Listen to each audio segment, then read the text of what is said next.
Amém. Motivo da alegria estar aqui nessa noite para mais uma aula. Na verdade eu estava incumbido com os jovens lá, né? Mas aí houve uma troca e acho que o presbítero Eugênio não estava podendo. E aí o nosso superintendente pediu que a gente estivesse aqui. Estamos com prazer aqui para juntos aprendermos da palavra do Senhor. E o Rogério me colocou hoje até para gravar, ó. Tô até com o microfone aqui, ó. Tá pegando aí, Rogério? Tá certinho. Olha lá, os nossos irmãos do YouTube assistindo aí, né? Que Deus abençoe os irmãos que estiverem assistindo.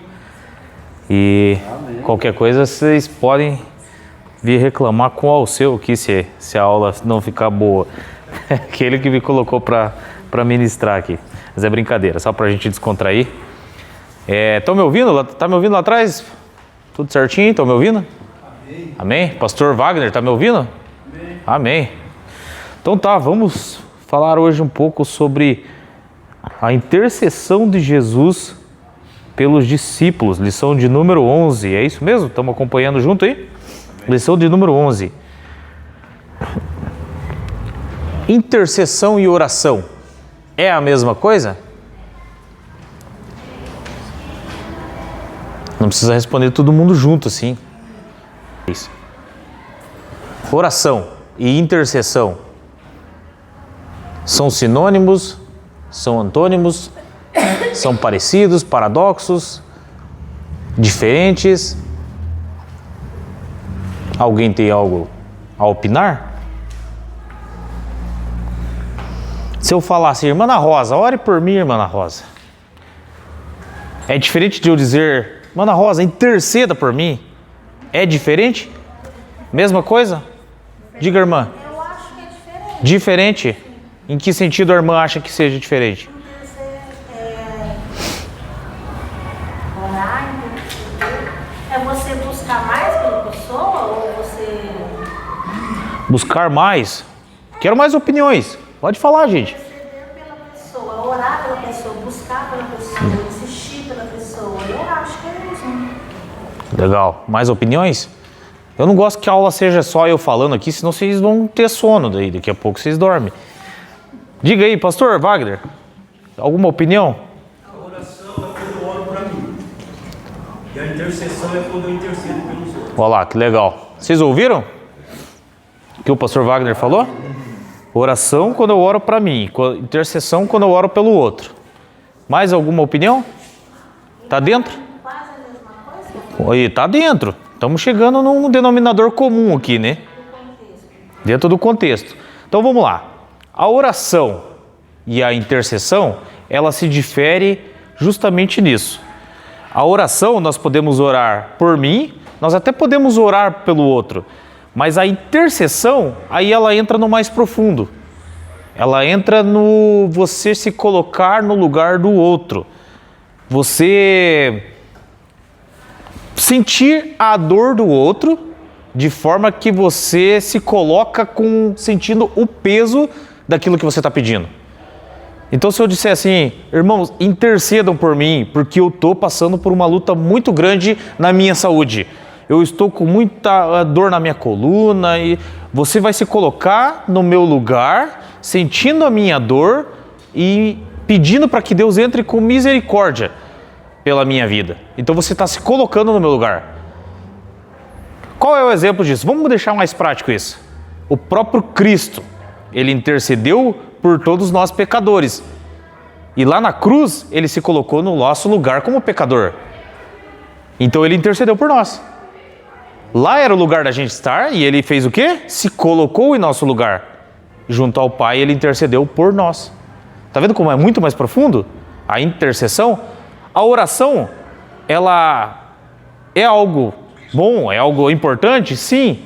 Só que geralmente quando nós oramos, nós não colocamos aquele compromisso como a intercessão, que é de você se colocar realmente no lugar daquela pessoa e você suplicar sentindo a dor daquela pessoa. Então, se vocês já tiveram essa experiência ou tiver mais para frente, percebam que quando você vai orar por algo que é muito Há um peso espiritual em algo que você vai orar, interceder por alguma pessoa? Pode ver que você vai sentir um peso. Já fizeram isso? Vou interceder por uma pessoa lá na casa do fulano. E você volta com aquele peso. Estou sentindo um peso aqui. Uma vez nós fomos expulsar um demônio. Eu cheguei em casa, a gente ficou um tempão lá. E quando eu cheguei em casa, os meus pés incharam de uma forma e doía, que eu tive que deitar na minha cama, colocar os pés para cima e as minhas pernas latejavam. O meu corpo inteirinho doía. Isso era o peso. Era o peso de estar num lugar onde tinha uma possessão demoníaca. Então, a parte espiritual ela é muito mais profunda quando a gente fala em intercessão. Vamos colocar outro exemplo aqui. Neemias, lembra de Neemias? Neemias estava lá no palácio do rei. Para ele estava num lugar mais tranquilo, digamos assim, entre aspas. Porque ele tinha nascido pós, logo quando o pessoal já estava sido levado cativo, ele estava no palácio, ele nasceu depois, então ele não viu o que aconteceu lá atrás com o povo judeu. Mas ele sabia o que tinha acontecido porque contaram isso para ele. Se ele quisesse orar para o povo, ele diria assim: Senhor, tenha misericórdia do nosso povo. Só que não, ele intercedeu pelo povo junto ao rei. Por quê? Porque ele se colocou no lugar do povo e sentiu as dores do povo dele. E aí chegou no rei Artaxerxes, né? Nome difícil falar. E ele chega junto do rei, o rei pergunta para ele: o que você está triste, Neemias? O que está acontecendo? Meu povo, eu preciso reconstruir os muros. Ele intercede junto ao rei. Então ele se coloca no lugar do seu povo. Então ele poderia só orar. Não teria um compromisso maior com isso. Mas a intercessão faz você ter uma empatia. E a empatia é você se colocar no lugar do outro. Está compreendido ou ficou meio vago, meio raso? Não, tá bom. O posicionamento de quem também intercede tem muito a ver, não? Não entendi? O posicionamento de quem intercede também tem muito a ver. Quem intercede? O posicionamento? A posição espiritual, enfim, Sim. envolve essa situação. Por exemplo, Jesus aqui quando orou para Jesus, quem era ele diante do Pai? Importantíssimo. Moisés, quando pediu a Deus pelo povo que seria livrado, quem era Moisés diante de Deus? Isso, importantíssimo isso. Muito bem colocado. O posicionamento diante do Pai, da parte de Jesus, era sinônimo de glorificação, pelo exemplo dele, por quem ele era perante o Pai e perante o povo. E agora, se tratando de nós, quando vamos escolher alguém para ser os nossos intercessores, nós estávamos aqui fazendo o curso e tinha um pessoal que era intercessor dos casais. Se não me engano, o pastor Wagner é um deles. O intercessor vai carregar esse peso que muitas vezes o outro está passando. E aí essa carga vai ser dividida porque há alguém puxando para si para interceder junto ao Pai. E aí Jesus traz isso. E nessa lição nós vamos tratar sobre isso. Bem lembrado, irmão José, que Moisés também fez isso.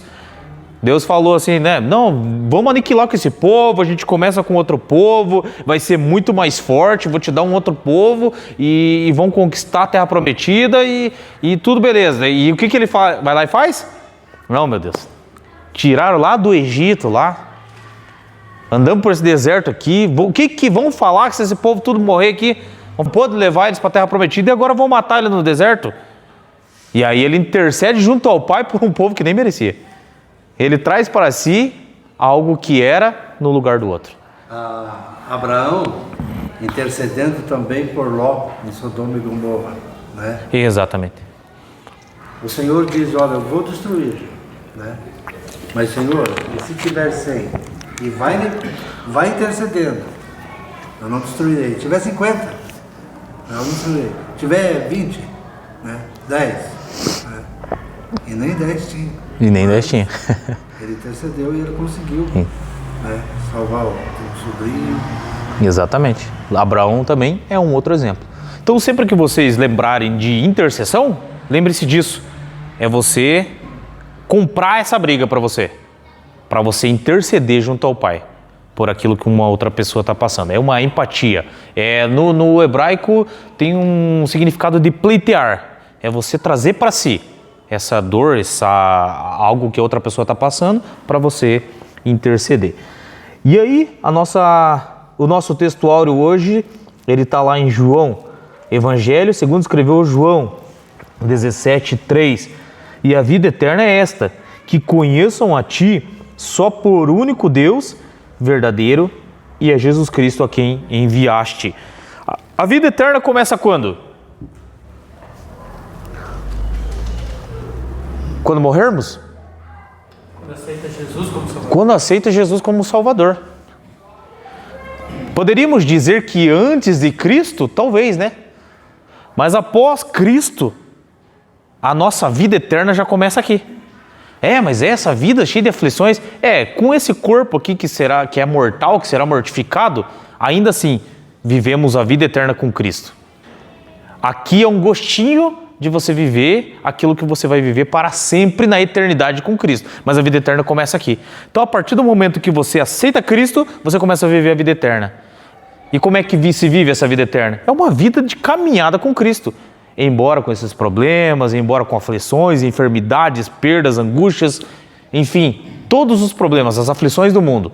Inclusive, um pouco antes de começar aqui o capítulo 17, o último versículo do capítulo 16 diz exatamente isso. Essas coisas eu vos tenho dito para que em mim tenhais paz, porque no mundo tereis o quê? Aflições, tribulações.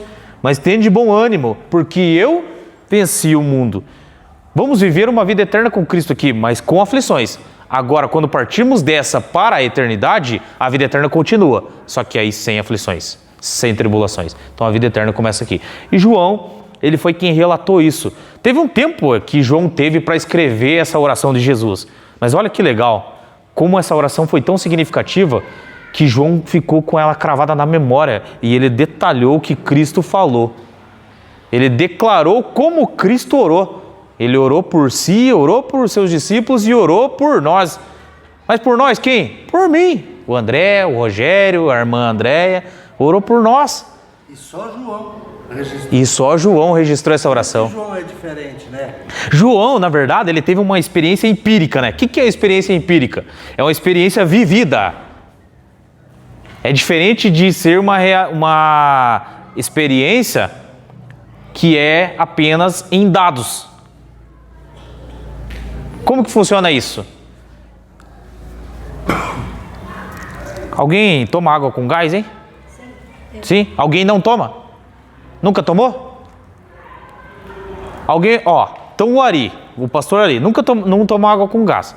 E aí ele vai dizer assim, a água com gás, ela é boa, eu ouvi dizer que ela é boa para o estômago, é boa para digestão, é bom para isso, é bom para aquilo, tem várias particularidades, enfim e tal. Mas ele não toma. É baseado no quê? Ele viu na internet, alguém falou para ele, um médico falou para ele, mas ele não vive isso. Eu tenho o hábito de tomar água com gás. Eu tomo toda semana. Pelo menos umas 2, 3 vezes por semana eu estou tomando. E aí eu posso dizer assim, água com gás faz muito bem. Por quê? Porque ajuda na digestão, porque ela tem umas particularidades assim, assado. Mas por quê? Isso é experiência empírica, porque eu vivo.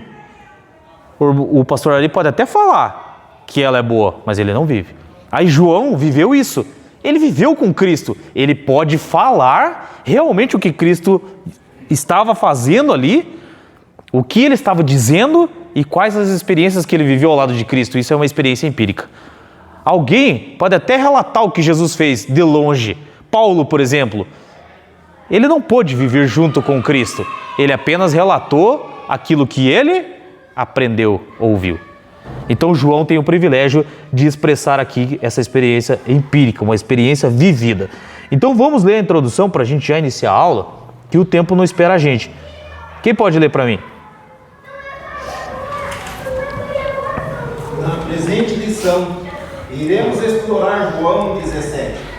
Este capítulo descreve a oração mais significativa que o nosso Senhor fez em benefício de si mesmo, ou seja, a sua glorificação, bem como a dos seus discípulos e dos cristãos que viriam a ter num futuro próximo.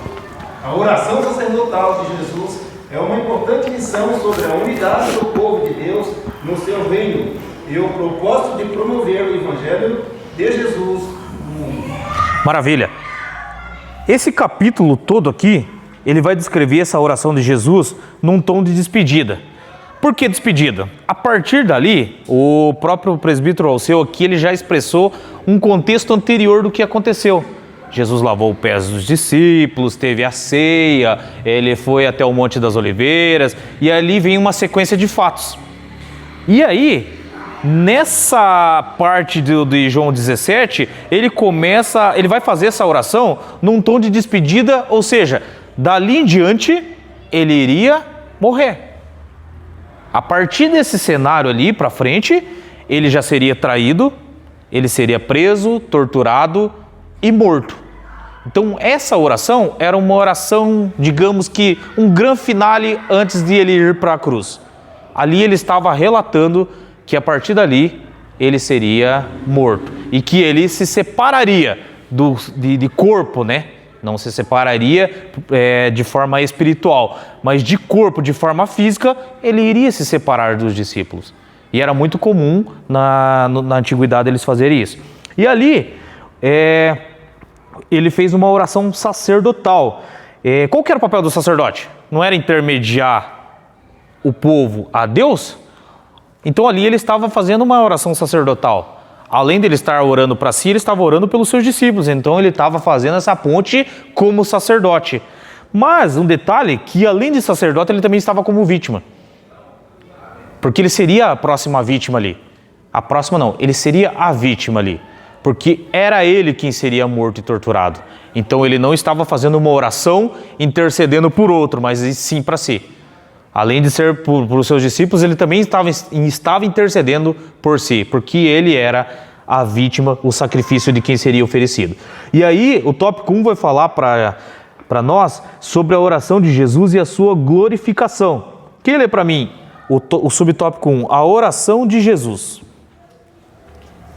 Entre todas as orações do Senhor documentadas nos Evangelhos, é indiscutível que foi João quem relatou possivelmente a mais elevada oração de Jesus.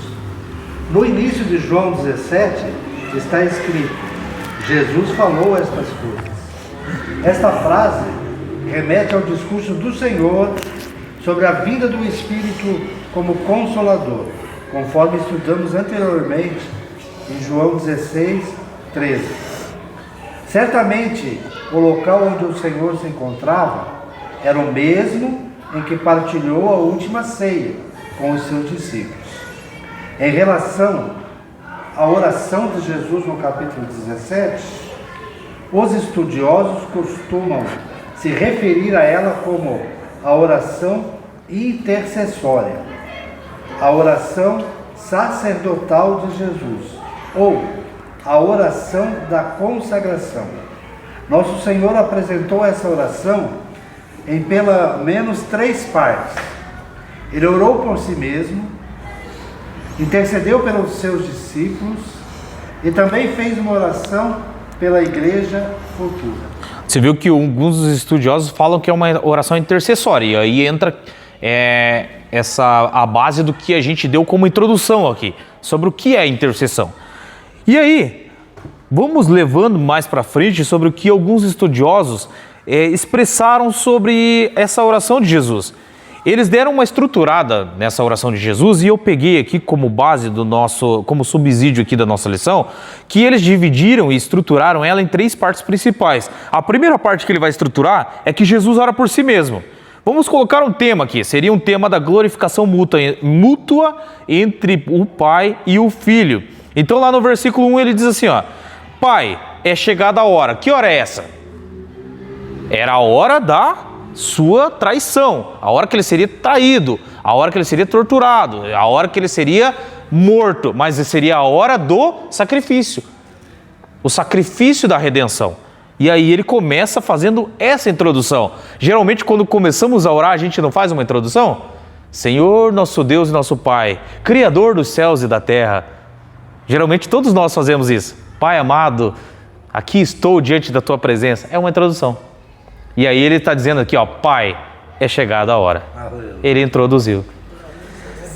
E aí, nos versos 2 e 3, ele vai falar sobre a autoridade que ele recebeu e define a vida eterna como conhecer o único Deus verdadeiro e a Jesus Cristo, que é o tema do nosso textuário. Lá no 2 diz lá, assim como, se vocês quiserem deixar a Bíblia aberta no capítulo 17, a gente vai acompanhando passo a passo ali. 17 da carta de João, do Evangelho. Assim como lhe deste poder sobre toda a carne, para que dê vida eterna a todos os que lhe deste. E esta é a vida eterna. Olha a vida eterna, aquilo que eu já comentei anteriormente. Que eles te conheçam, o único Deus verdadeiro e Jesus Cristo a quem enviaste. Sabe por que as pessoas aí fora têm medo da morte? Porque eles ainda não conheceram a vida eterna em vida. E aí eu ouvi várias vezes alguém falar para mim assim que tem medo de morrer. Tem medo de morrer porque não conheceu a vida eterna. Ah, mas a vida eterna quando que eu vou conhecer? A partir do momento que você conheceu o único e verdadeiro Deus através da pessoa de Jesus Cristo. E aí nos versos 4 e 5, Jesus declara ter cumprido sua missão e ele pede para ser glorificado com a glória que tinha com o Pai, antes da fundação do mundo. Então, quando começamos lá no Evangelho de João, ele vai dizer assim, ó, no princípio era o Verbo, e o Verbo estava com Deus, e o Verbo era Deus. E aí complementa nessa oração que ele vai dizer ali no 4 e 5, onde diz assim, ó, eu glorifiquei-te na terra, eu completei a obra que me deste para fazer. E agora, Pai, glorifica-me contigo mesmo com aquela glória que eu tinha contigo antes que o mundo existisse. E aí completa o que falou lá no versículo, no capítulo 2 ou no capítulo 1? Capítulo 1. No capítulo 1. E aí completa o que está dizendo lá. No princípio era o Verbo estava com Deus e o Verbo era Deus. E aqui ele está dizendo, antes, ela não se contradiz. No próprio Evangelho está explicando ali, ó. Agora, Pai, glorifica-me contigo mesmo com aquela glória que eu tinha contigo lá antes que o mundo existisse. Antes do mundo ser mundo, o nosso Jesus já existia. E ele estava com o Pai. E aí, a ênfase teológica que a gente dá aqui nessa primeira estruturação é que a missão cumprida de Jesus, sua divindade preexistente e a obra da cruz como um meio de glorificação. Aí uma outra estruturação que ele dá aqui é que Jesus ora pelos seus discípulos, que vai lá no outro tópico. O tema seria a preservação, a santificação e a missão dos discípulos. Lá nos versos 6 a 8, Jesus reconhece a fé, a receptividade dos discípulos, a revelação do Pai. Então lá nos 6 a 8, ele vai dizer, eu tenho manifestado o teu nome aos homens, que do mundo tu me deste. Eles foram teus e tu deste a mim, e eles guardaram a tua palavra. Agora eles sabem que todas as coisas que me tens dado provêm de ti. Porque eu lhes dei as palavras que tu me deste, e eles as receberam, e verdadeiramente souberam que eu saí de ti, e eles creram que tu me enviaste. Ao final de tudo isso, Jesus estava dizendo assim, ó, sabe aqueles homens ignorantes que todo mundo achava? Porque tinha uma complexidade de gente ali, naqueles 12 discípulos. Sabe aqueles homens ignorantes que foram escolhidos para andar comigo? Eles entenderam quem eu sou. Eles agora sabem que eu vim de ti. Eles acataram as palavras para eles e agora eles creem que eu sou de ti, que eu provenho de ti. Olha que legal. Agora ele está glorificando ao Pai por ter os seus discípulos entendendo quem ele era. Aí no 13 ao 16, Jesus ora para que os discípulos tenham alegria, para que eles sejam guardados do mal e que eles não se percam no mundo. Lá no 17 ao 19... ele pede que eles sejam santificados na verdade e os consagra à missão. Qual que era a missão? Propagar o Evangelho. Dizer o porquê que ele veio ao mundo.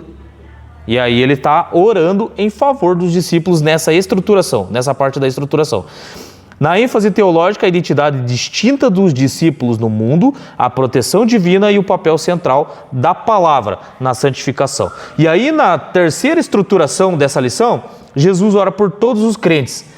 O tema, a unidade e a glorificação da igreja. No 20 ao 23, Jesus ora por aqueles que creriam por meio da pregação apostólica, para que todos sejam um como ele é com o Pai. Então lá no 20 está dizendo, eu oro não somente por esses quem? Os discípulos. Eu não oro somente por eles, mas também por aqueles que pela sua palavra hão de crer em mim. Ele estava orando por vocês. Jesus estava formando seus discípulos? Já tinha formado, já existiam os 12 ali. Sim, mas antes que existiam os 12, assim... Aliás, nessa hora já ia partir menos um ali, né? Pode falar. Então, ele começou com um primeiro, que foi lá na pesca. Isso, ele foi chamando o Pedro. Cada um. E aí cada um que ele foi formando, andou com ele nesse período de 3 anos e meio. E aí aqui já era o final. Aqui já era quando ele estava partindo para a crucificação. E aí ele estava orando por eles porque eles já tinham entendido a mensagem. Eles já sabiam que era Cristo e eles tinham uma missão de propagar esse Cristo a partir de quando ele voltasse para o céu. De levar a palavra. Aí era a missão deles. Aí ele estava dizendo aqui nessa oração, a partir daqui, ó, eu vou voltar para o Pai, vou deixar o Consolador com vocês. Mas a missão é de vocês, propagar ao mundo o que vocês viram, levar a palavra. Aquilo que vocês aprenderam, aquilo que vocês viram, é para levar para o mundo. É uma missão nossa também. Nós também, a partir do momento que se tornamos discípulos de Cristo, temos essa missão. E por isso que Jesus estava orando por nós. Por isso que ele falou no 20 assim, ó, eu não oro somente por esses que eram os discípulos, mas também por aquele que, pela sua palavra, hão de crer em mim. Vocês creem em Cristo? Propaguem a palavra. Pastor, pode ser, né? Pode me chamar de André. É assim, como eu estou fazendo a leitura da palavra, estou começando a estudar em casa, né? Eu peço para Deus que vai me dando entendimento, sabedoria. Certo. Eu falei uma palavra lá no trabalho que eles acharam muito interessante, mas foi a palavra da Bíblia, sabe essa palavra? Só que agora, tudo que acontece lá, eles vêm em mim e falam, fala uma palavra. Muitas das vezes dá vontade de falar, mas eu falo para Deus, me dá uma palavra que eu venho falar. Aí eu lembro da palavra que eu li e falo para eles. Eles estão se interessando, você acredita? Ó, que legal. Ele até falou para mim assim, André, você é mulher de Deus. Eu falei, Deus, quanto tempo eu busco para que o Senhor venha falar um dia pela boca de alguém que eu sou mulher de Deus. E hoje eu ouvi. Hoje não, passou. Eu ouvi, você é uma mulher de Deus. É gostoso, é satisfatório quando você busca Deus de verdade. É legal. Muda a história. Isso é importante. Isso é um papel de um discípulo. Propagar o evangelho através da nossa pessoa. Se você creu e você entendeu, você já sabe quem é a pessoa de Cristo e vivencia isso todos os dias, você precisa evidenciar. A gente não pode guardar Jesus para nós numa caixinha, deixa eu colocar ele aqui no meu casulo. Aqui. Não, Jesus é para todos e a gente precisa declarar ele em todos os cantos onde a gente for. E existe até um detalhe que a gente pode propagar Cristo muitas vezes sem ter que falar nada. Algumas pessoas vão ver através de nós que há Cristo em nós, sem falar uma palavra, através do testemunho, através da credibilidade, através de acreditar que Jesus é na nossa vida por conta daquilo que acontece no nosso meio, seja na nossa família, seja no nosso trabalho, vai ser evidenciado Cristo. Muitas vezes sem expressar uma palavra. E é muito difícil aquele crente que não consegue, que vai chegar num lugar e mesmo que ele não fale nada, alguém não identifique. Vai dizer assim, ali vai um crente. É muito difícil que não. No subtópico 2, a oração de Jesus pela sua glorificação. Quem lê para mim? Eu vou deixar para um irmão aí ler. Ou uma irmã. Pode ler. Lê, irmã Margarida. Subtópico 2. A oração de Jesus pela sua glorificação. É exato. Na oração de Jesus pedindo por sua glorificação, havia um significado espiritual, mais profundo que não se tratava de um ato egoísta. Como já abordamos, ele estava plenamente ciente de seu ministério e, portanto, da finalidade da sua missão na terra. Assim, em sua conversa direta com o Pai, Jesus declara que é chegada a hora, referindo-se ao momento em que o Pai o glorificaria por meio de seu sacrifício redentor no Calvário. Nosso Senhor expressa, glorifica teu Filho para que também o teu Filho te glorifique a ti. Que tipo de glorificação seria essa?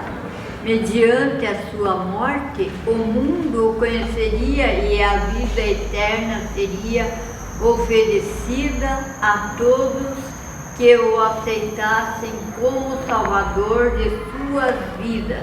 Glorificar alguém significa torná-lo conhecido. Jesus seria reconhecido como o Filho de Deus, o Salvador do mundo. Muito obrigado, irmã Margarida. Nesse ponto aqui da oração, Jesus não estava falando de uma glorificação terrena, aquela vazia, egoísta, na busca de inflamar o seu ego. Aqui ele estava falando de uma glorificação que era capaz de salvar a humanidade. Ele estava querendo que glorificasse o seu nome a fim de que a humanidade soubesse do nome dele como Salvador e não como apenas um artista famoso, um artista gospel. Ele queria que o nome dele fosse evidenciado, porque muita gente pensa assim, né? Eu queria que o meu nome fosse conhecido, né? E aí se alguém recebe assim, ó, uma profecia, seu nome será conhecido em toda a terra, a pessoa fica o quê? Inflamada. Porque quem que não quer se tornar conhecido na busca de um ego inflamado? Mas Jesus não. Ele queria que o nome dele ficasse conhecido para que ele salvasse a humanidade, para que as pessoas soubessem assim, ó, quem é que vai poder me salvar dessa perdição que eu vivo? Apenas ele, Cristo. Então essa era a glorificação que ele estava referindo nessa parte da oração. Em 3 pontos, Jesus ergueu seus olhos para o céu e era uma postura comum na oração, era apropriada também, visto que a oração era dirigida a quem tem o seu trono no céu. Então era comum na antiguidade e às vezes até hoje, a gente sempre faz isso, né? A gente ergue as nossas vistas, né? A nossa cabeça para o céu, em sinal de entender que o nosso socorro vem de Deus. Por isso que lá no salmista diz assim, eleva os meus olhos para os montes e de onde me virá o socorro? Quando você eleva, você está entendendo que o trono de Deus está acima, nos céus. Aí ele fala assim, que a hora era chegada. Anteriormente a isso, os inimigos de Jesus já o perseguiam, já estavam atrás dele para prendê-lo, para fazer tudo que precisava fazer para chegar a esse ponto da crucificação. Mas ainda não tinha acontecido. Nesse momento, sim, quando ele fala, é chegada a hora, é porque ali era a hora de Deus, era a hora do Pai. É o que acontece e deve acontecer na vida da gente, a hora de Deus. Existem coisas que não aconteceram ainda, porque existe a hora de Deus. A nossa hora existe em todo momento e a gente acha que dá certo naquele momento. Mas a hora de Deus é outra. E aí a gente pensa assim, mas a minha vida já está ali quase no fim, já está, né? Não, mas a hora de Deus pode ser que seja agora. Às vezes não aconteceu coisas que foram prometidas para você há 20 anos atrás. É porque não era a hora de Deus. E aí quando chegar a hora de Deus, vai acontecer. É a melhor hora. Porque se você quiser adiantar as coisas, não vai acontecer. E a obra da redenção iria acontecer na hora do Pai. E Jesus esperou o momento certo. A palavra glória que está falando aqui no texto é do grego doxa, ou doxazo. Ela ocupa um papel central na chamada oração sacerdotal de Jesus. Ela é mencionada 8 vezes nesse capítulo.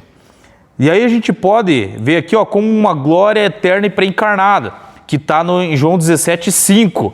João 17,5 ele está dizendo assim, glorifica-me contigo mesmo com aquela glória que eu tinha contigo antes que o mundo existisse. Essa glória é aquela que eu falei lá no início. Antes que o mundo fosse mundo, ele já estava no céu com o Pai.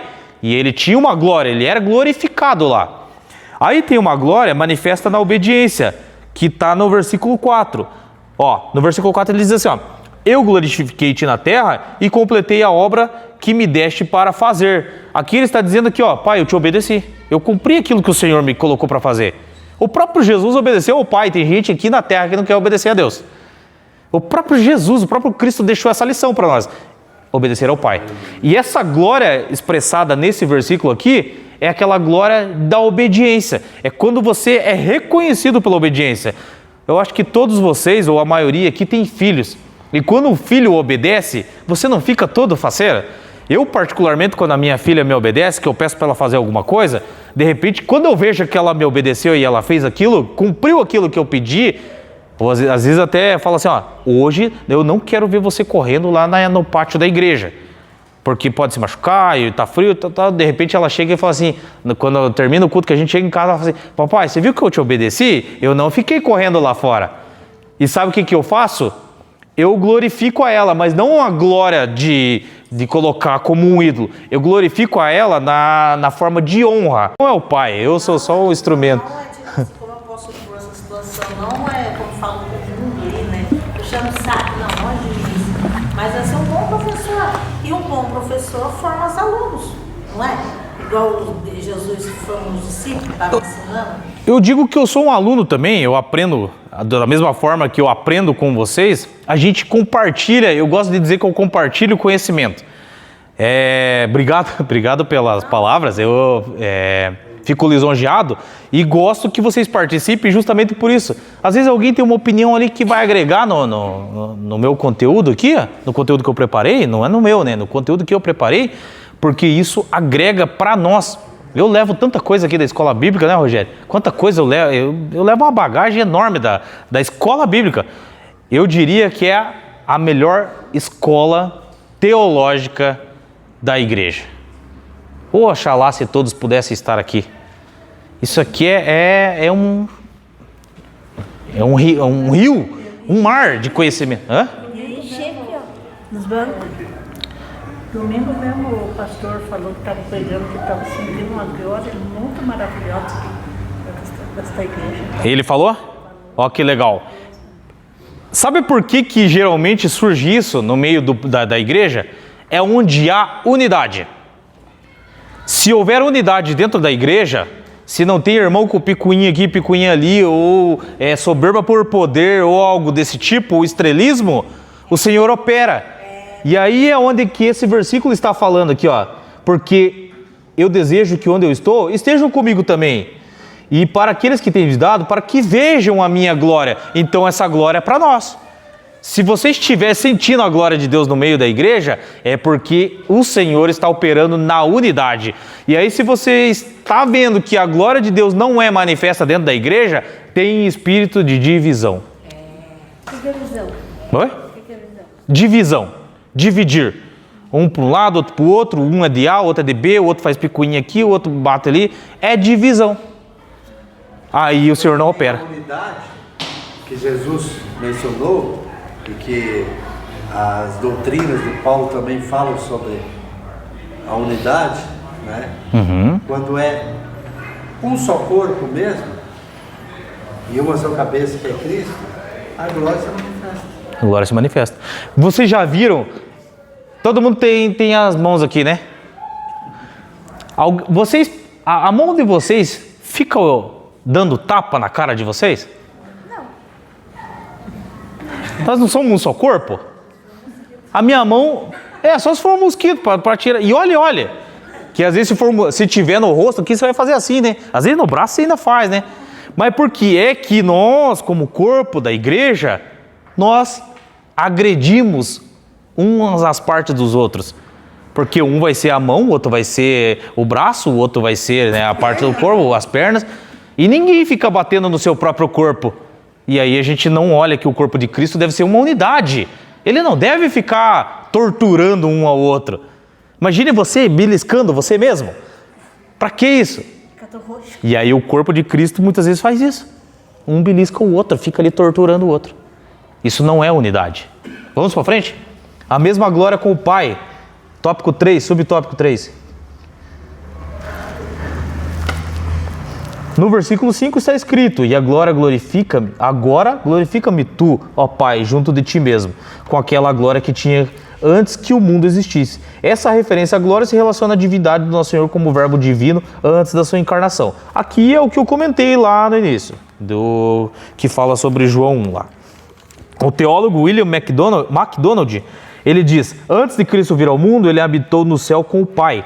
Quando os anjos contemplavam o Senhor, viram toda a glória da divindade. Isso aqui me lembra o versículo de Isaías, no capítulo 6. Lembra que ele teve uma visão? E ele via os anjos do céu, os arcanjos, e eles o adoravam dizendo: Santo, Santo, Santo. Lembra? Essa é a glória que Cristo tinha antes da divindade. Eu sou santo? Oi? Eu sou do santo? Não entendi. Eu sou santo? Você é dos santos? Olha lá que benção. Jesus, ele vem ao mundo em forma humana e essa glória ela não era vista pelos espectadores, eles viam apenas como filho do carpinteiro. Olha só, Jesus veio com uma glória do céu, mas ninguém humano conseguia ver isso. Olha que interessante. O que eles viam? Ele é Jesus, ele é o filho do José, o carpinteiro. Tanto que quando ele estava na sinagoga lá, que todo mundo olhava, nossa, uau, ele falando, né, sobre as escrituras ali. De repente alguém fala, não, mas ele é o filho de Maria. Ele é o filho do carpinteiro lá, do José. É a mesma coisa que eu estivesse falando aqui, alguém dissesse, não, mas ele é o filho do irmão Toninho. Mas a experiência com qual Jesus falava, né? Sim. Cantava a multidão. É que as pessoas, ao olhar humano, era quase que impossível eles ver a glória de Deus manifesta em Cristo. E aí, vem no tópico 2, onde ele fala sobre a oração pelos seus discípulos. Quem lê para mim? A intercessão pela proteção dos discípulos. Nos versículos 4 a 8, exceto o versículo 5, Jesus ora como se estivesse apresentando um relato ao Pai sobre tudo o que realizou durante seu ministério na terra. No versículo 6, ele intercede por seus discípulos e pela unidade entre eles, uma vez que seriam os responsáveis por continuar a obra que Jesus havia iniciado. Para o Pai, o nosso Senhor se refere aos discípulos como homens que do mundo me deste. O Redentor revela que seus discípulos pertenciam ao Pai e que este o entregou a ele. Eram teus e tu nos deste, e guardaram a tua palavra. Ao longo de quase 4 anos, Jesus investiu nesses homens que se mostraram fiéis, prontos para prosseguir com a missão de evangelização. Irmão José, perceba que aqui Jesus está falando sobre os seus discípulos, que era a formação da linha de frente que levaria o seu nome adiante. E por que é que a Bíblia não esconde os detalhes das falhas desses homens? Jesus poderia dizer só o final ali deles, né? Estão me seguindo, eles estão assim, vai ser pescador de homens. Mas Jesus vai evidenciar lá atrás o temperamento deles, como que eles procediam na caminhada durante esse percurso que Jesus fazia entre a cidade. Porque o interesse de Jesus ali não era esconder as falhas, mas dizer assim que apesar de falho, ele pode te tornar um discípulo e você pode ser dele, mesmo com as suas limitações e com as suas falhas. Ele estava evidenciando que nós não precisamos ser perfeitos, mas nós precisamos crer, nós precisamos acreditar, absorver aquilo que ele nos ensinou e proclamar o Evangelho, embora sendo falhos como somos. Eu sou muito falho, longe de mim ser perfeito, mas sou um discípulo de Cristo, porque creio que Ele me escolheu assim como Ele escolheu a você, assim como Ele escolheu a vocês, para proclamarmos o Evangelho ao mundo. E aí, os discípulos receberam a palavra, subtópico 2. Apesar de certas ocasiões, os discípulos que eles encontraram dificuldade para compreender completamente os ensinamentos de Jesus, as suas recondições foram reavivadas pelo Espírito Santo, quando receberam o poder no dia de Pentecostes, permitindo-lhes assim entender, difundir o que aprenderam, como o Mestre. No versículo 6, Jesus referiu-se ao Pai, afirmando que os seus discípulos mantiveram a mensagem recebida e guardada a sua palavra, ao vivermos conforme a palavra de Deus, aceitando, obedecendo aos ensinamentos de Cristo, podemos testemunhar o Evangelho com credibilidade. Maravilha. Lembra que eu estava falando que Jesus, embora ele tenha escolhido as pessoas com falhas, ele ensinou, ele capacitou, ele mentoreou essas pessoas para que essas pessoas prosseguissem a caminhada divulgando o nome dele às nações. E aí a ideia principal aqui desse texto é que os discípulos no começo eles tinham dificuldade para compreender os ensinamentos de Jesus. Lembra que Jesus utilizava até as parábolas? Era para deixar um pouquinho mais fácil de entender.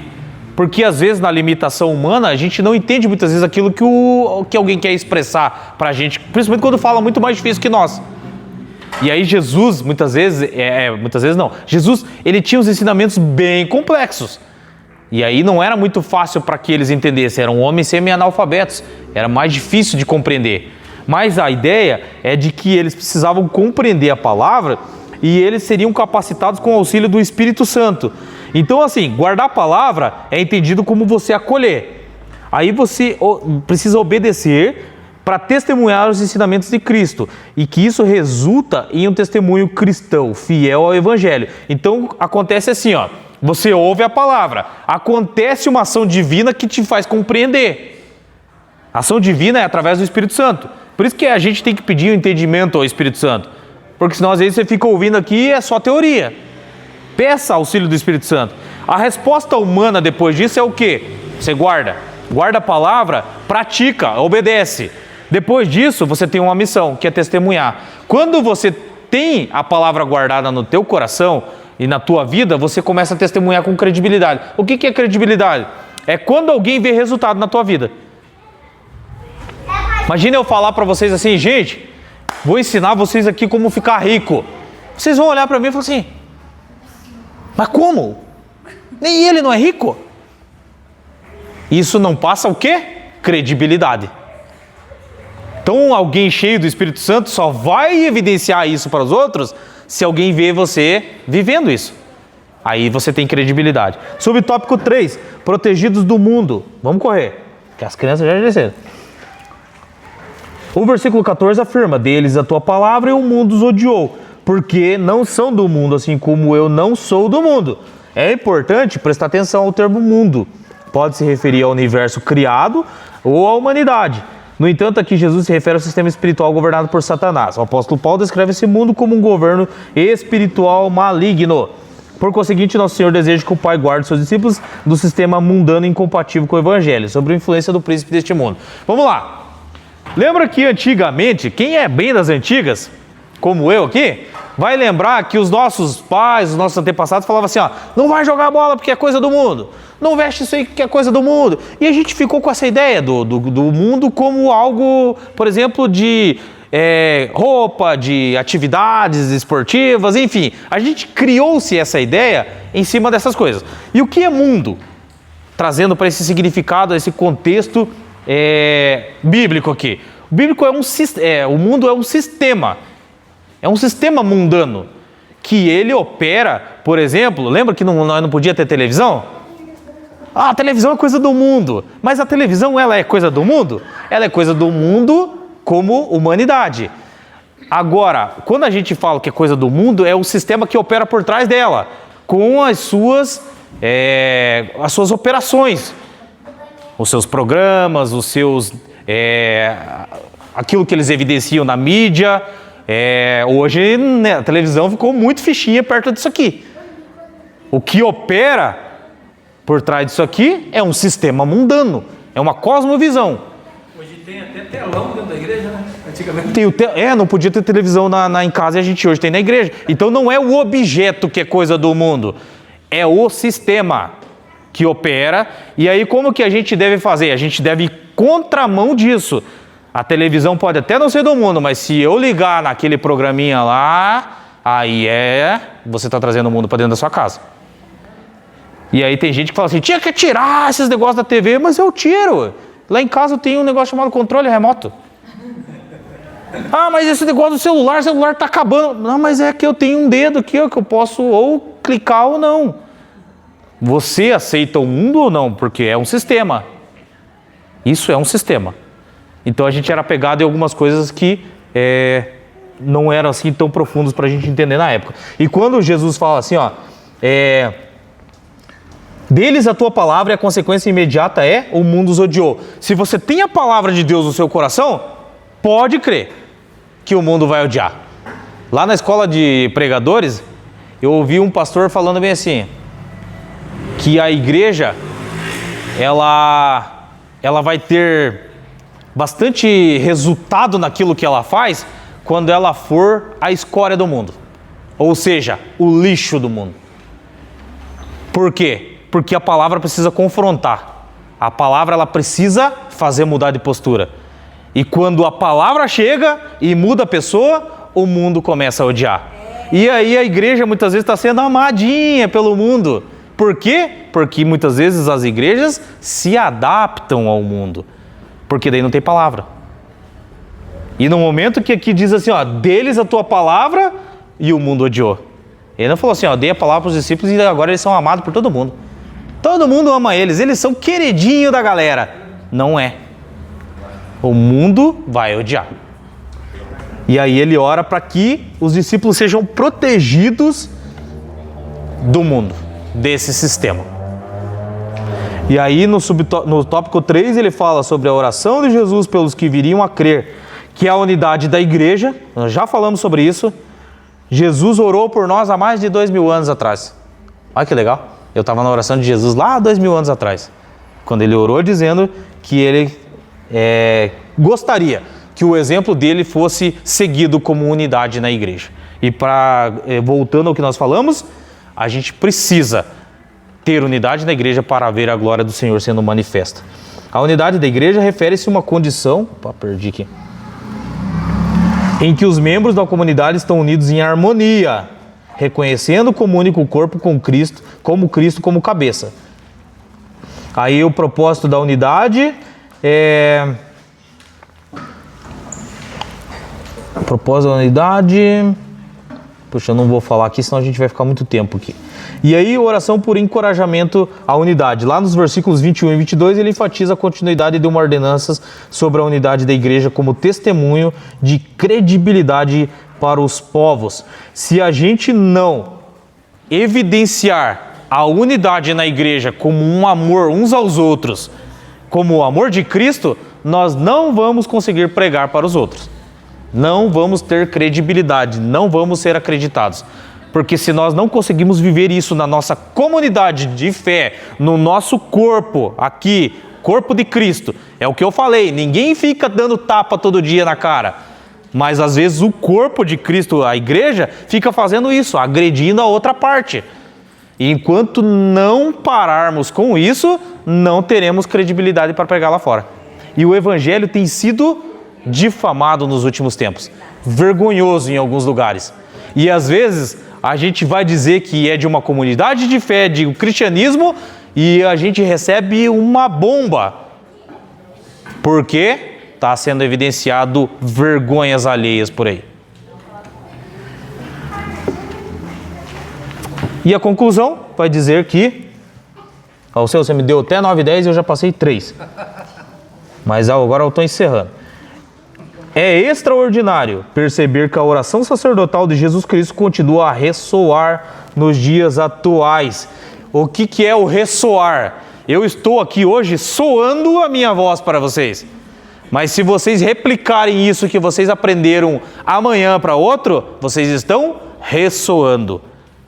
E aí o outro que ouviu vai ressoar, e ressoa, e ressoa. E isso não para nunca. Desde lá de Cristo está ressoando até hoje. E aí, fazemos parte do corpo de Cristo e esse privilégio deve manter-nos cientes da nossa função no reino de Deus. Por isso, temos a responsabilidade de nos apresentar entusiasmados para testemunhar com coragem o Evangelho, revelando a obra que o Senhor Jesus realizou no Calvário. Continue evidenciando a Cristo por onde quer que vocês passarem, porque Ele intercedeu há mais de 2000 anos para nós, mas ainda intercede por nós. Ele é o nosso intermediador entre Deus e nós. Gente, Deus abençoe, obrigado pela atenção de vocês. Você que vai assistir no YouTube, que está assistindo aí, dá um like, se inscreve no canal do Rogério aí, que vai ser bênção pura. Obrigado por me ouvir até agora. Deus abençoe. Que maravilha! Que bênção! Tem um canal aqui. Rogério? 8.500. Como deve ser acessado? Rogério Salles. É Rogério. É com L, né? Rogério sabe com L. Rogério. 8.500. ensinamento. Tem uma escala. Tem uma Tem uma escala. É, tem uma escala. 8.500 no YouTube, Escola Bíblica Show de